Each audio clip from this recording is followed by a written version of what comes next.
Ya, oke. Assalamualaikum warahmatullahi wabarakatuh. Saya Lutfi Rizky Budi Kurnianto dengan nomor induk mahasiswa 2021311588. Ya, mau jelasin tentang supply chain management. Tapi sebelumnya, jadi tugas yang diberikan itu cuma supply chain management. Ada 3 pilihannya, yaitu ada apa aja ya? Ada CRM kalau nggak salah, dan juga ada ERP. CRM itu Customer Relationship Management.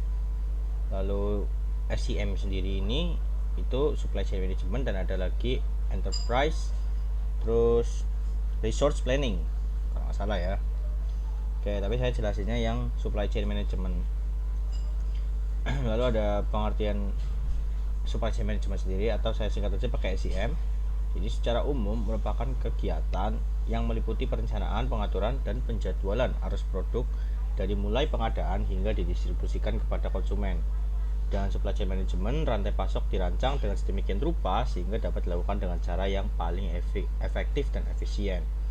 Nah, jadi kita tahu ya di sini SCM tuh ya bahasa Indonesianya aja manajemen rantai pasok gitu ya, memanage dari awal barang belum ada hingga barangnya sampai ke konsumen atau ke customernya gitu. Nah, ini ada tujuan SCM atau supply chain management. Tujuannya untuk menjadi pihak yang mendominasi pasar, atau paling tidak tetap dapat menjalankan bisnisnya. Agar dapat memenangkan persaingan pasar, rantai pasok dari sebuah perusahaan harus dapat menghasilkan produk dengan kriteria sebagai berikut: murah, berkualitas, tepat waktu, dan bervariasi. Gak ada orang yang, ya menurutku hampir lah ya, hampir semua itu orang mikirnya ya pengen dapat barang yang murah, berkualitas, tepat waktu, entah dari pihak konsumen yang membeli bahan produksinya maupun dari pihak perusahaannya yang mencari bahan baku untuk membuat barang produksinya gitu. Dari perusahaan pun pasti mencari bahan baku untuk pemasok yang bisa kasih harga murah tapi barangnya berkualitas gitu. Dan juga kalau bisa pengirimannya juga tepat waktu. Nah, dengan adanya SIM itu kan diatur tuh, kayak ya dirancang lah demikian rupa ya, biar gimana mereka semua itu bisa ya terlaksana atau terpenuhi gitu.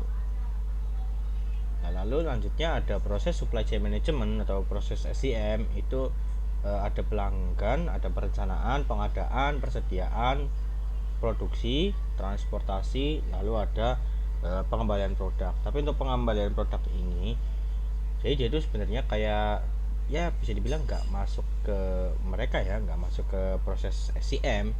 Cuma nanti ada syarat tertentu deh kenapa dia harus ada di proses ini deh. Nanti ada penjelasannya di belakang. Nah, untuk pelanggan kita cari tahu dulu pengertiannya. Tahapan pertama di mana pesanan untuk produk yang ditawarkan oleh perusahaan dilakukan. Dalam tahap ini, perusahaan akan mendapatkan informasi dari pelanggan seperti jumlah yang diinginkan, berapa banyak gitu kan, dan tanggal produknya ini akan dikirimkan kapan gitu. Lalu ada perencanaan.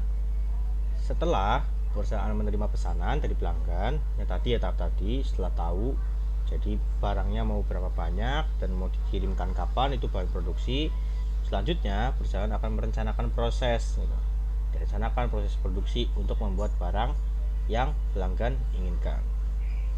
Dalam tahapan ini perusahaan akan melihat, memperhitungkan, serta mengambil keputusan terhadap pemasok untuk memenuhi kebutuhan material yang diperlukan oleh perusahaan. Jadi perencanaan di sini nih lebih ke tahap kayak merencanakan bahan bakunya ya, mau beli di mana, diperlukan berapa aja gitu, dan untuk kapan itu yang penting ya, biar tertata kira-kira dikirimnya nanti kapan gitu kan. Nah, baru ada pengadaan. Setelah direncanakan tadi kita butuh bahan baku berapa aja, apa aja gitu. Nah, tahap ini itu pengadaan barang ya jelas ya, mengadakan bahan bakunya gitu, bahan baku untuk produk yang akan dibuat gitu. Pengadaan merupakan prosedur yang dilaksanakan oleh perusahaan untuk mendapatkan barang yang memiliki harga paling rendah namun dengan kualitas tinggi gitu, yang sesuai dengan standar perusahaan. Nah, lagi-lagi gitu kan, seperti tadi yang disebutkan, mau dari pihak konsumen maupun dari pihak perusahaan, hampir semuanya menurut saya ya pasti pengen dapat dari perusahaan, misal pengen dapat bahan baku yang harga rendah tapi kualitasnya tinggi. Kalau dari konsumen pengennya barangnya harga rendah dan kualitasnya juga tinggi gitu. Lalu ada persediaan material yang telah dipesan selanjutnya disimpan di dalam gudang untuk kebutuhan produksi yang akan dilakukan di tahap selanjutnya. Sebenarnya nggak harus di dalam gudang sih ya, inti dari persediaan ini uh, untuk mempertahankan kualitasnya lah, mempertahankan kualitas bahan baku yang telah dibeli gitu kan. Jadi kualitas yang contohnya misal kita mau bikin sayur sop gitu kan, bahan bakunya apa aja, nah itu bahan bakunya kita simpan terlebih dahulu, tapi kita harus tetap jaga kualitasnya gitu. Gimana caranya biar bahan bakunya itu enggak, ya misal sayur apa biar enggak layu gitu. Nah lalu ada proses produksi ya. Ini tahapan paling krusial ya, kayak paling pentingnya gitu lah untuk kesuksesan perusahaan. Hal ini karena semua bahan baku mentah itu nantinya diolah menjadi produk yang siap jual, di mana kualitas produk sangat berkaitan dengan hasil dari tahapan ini. Dapat dikatakan juga bahwa semakin baik kualitas proses produksi, kualitas dari produk jadi akan semakin baik juga, dan kemungkinan konsumen puas akan meningkat. Nah ini ya,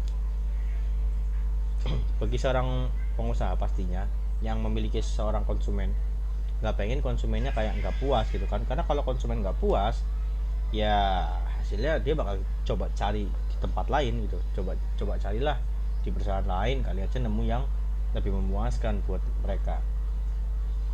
Nah gitu, jadi kalau konsumen puasnya meningkat ya jelas saja bagi perusahaan pasti menguntungkan gitu, karena konsumen yang merasa puas bisa jadi dia akan menjadi seorang konsumen tetap gitu kan. Konsumen tetap kan jadi puas sama hasil produksinya gitu. Lalu ada transportasi. Pada umumnya tahap ini merupakan bagian terakhir dari supply chain management. Produk jadi yang sebelumnya disimpan akan didistribusikan kepada customer sesuai tanggal pengiriman yang disebutkan di awal. Tadi kan kita di bagian pelanggan proses awal, sebenarnya kita tahu customer tuh butuh berapa banyak